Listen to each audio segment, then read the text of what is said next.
Dokter Niko, Apa Dea? dok, teman aku kan lagi hamil muda nih, terus mau periksa USG dok. Oh, bagus dong. Nah itu dia dok, dia bingung pas periksa mau apa aja yang ditanyain.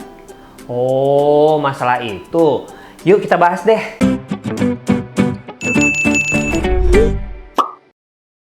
Hai Smart Moms Indonesia, welcome back to Dr. Niko Channel. Nah, kali ini kita akan bahas apa aja sih yang akan dinilai pada USG trimester pertama. Nah, pada saat USG trimester pertama, sebenarnya ada beberapa hal yang harus Smart Moms tanyakan kepada dokternya. Apa aja sih? Yang pertama, pada saat USG trimester pertama memang di bawah usia 5 minggu, jangan berharap dulu ya bahwa ada kantung kehamilan yang mungkin bisa nampak dari USG. Pada awal-awal kehamilan seperti ini, seharusnya dilakukan USG transvaginal karena memiliki pembesaran 20 kali lipat lebih besar dibanding USG dari perut. Seringkali pada USG di bawah usia 5 minggu, kantung kehamilan belum terlihat karena masih sangat kecil. Sehingga Smart Moms harus mengulanginya 2-3 minggu lagi untuk memastikan posisi dari kantung kehamilan apakah ada di dalam rahim ataupun di luar rahim. Jadi, pada USG di bawah usia 5 minggu, yang akan ditemukan hanyalah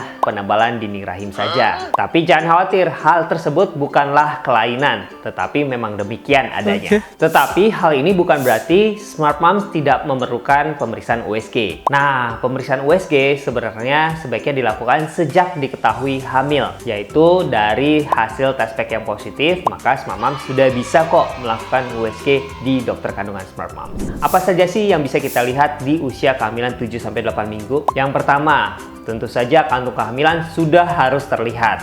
Dan apabila diameter kantung kehamilan lebih dari 25 mm, tetapi masih belum ditemukan janin, maka bisa saja kehamilan Smart Moms adalah blighted ovum atau kehamilan kosong, di mana yang terbentuk hanya kantung kehamilannya saja, tetapi tidak ada janinnya.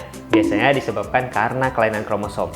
Mau tahu lebih jauh tentang blighted ovum? Boleh nih, klik linknya di sini ya. Pada kehamilan 7-8 minggu ini, apabila memang sudah ditemukan janin dan denyut jantung janinnya, maka denyut jantung janin akan berkisar sekitar 110-180 denyutan per menitnya. Nah, kalau di atas itu ataupun di bawah 110, maka hati-hati, bisa saja janinnya tidak dalam kondisi yang baik. Seperti yang sudah saya sampaikan di video sebelumnya dan di Instagram saya, bahwa usia kehamilan yang paling akurat adalah dengan mengukur panjang janin di usia kehamilan 10-14 minggu dengan range ukur hanya sekitar 3-5 hari saja. Nah, pada trimester pertama di bawah 10 minggu ini, range ukurnya bisa bervariasi antara 1-2 minggu. Jadi, memang harus dilakukan USG kembali di usia kehamilan tersebut. Posisi kantung kehamilan apabila ada di dalam kandungan juga bisa bervariasi loh. Bisa saja di fundus atau di puncak rahim, bisa di bagian tengah rahim atau di bagian bawah rahim atau segmen bawah rahim. Nah, hati-hati nih.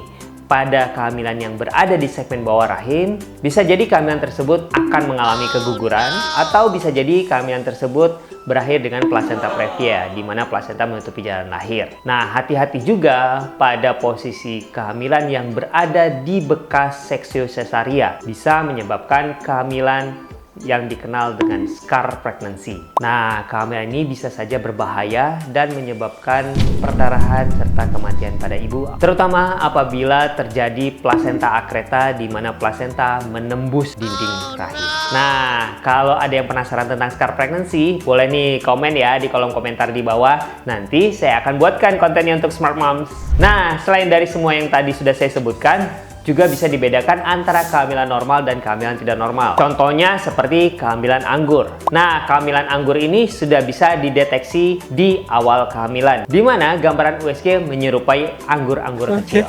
Nah, kalau ada yang penasaran tentang kehamilan anggur, boleh juga nih klik linknya di sini ya. Di akhir trimester pertama, di usia kehamilan 10-12 minggu, kita juga bisa mendeteksi adanya Down syndrome. Kemungkinan Down syndrome ini bisa kita deteksi melalui pengukuran NT atau nuchal translucency. Nah, kalau NT-nya lebih dari 3 mili, maka resiko Down syndrome akan semakin meningkat. Hingga pemeriksaan selanjutnya harus dilakukan NIPT atau non-invasive prenatal testing. Jadi, memang nggak banyak sih yang bisa dinilai di trimester pertama, yaitu di bawah 12 minggu tadi. Tapi jangan khawatir, pemeriksaan USG harus dilakukan setiap trimester untuk melihat adanya perkembangan bayi dan kelainan-kelainan pada bayi Smart Moms. Jadi itu ya dia yang harus diketahui untuk pemeriksaan di trimester pertama. Begitu juga untuk Smart Moms. Paham kan? Paham kan? Kalau Smart Moms masih punya pertanyaan lain, boleh nih tulis di kolom komentar di bawah atau kunjungi Instagram saya di nicholas_spog.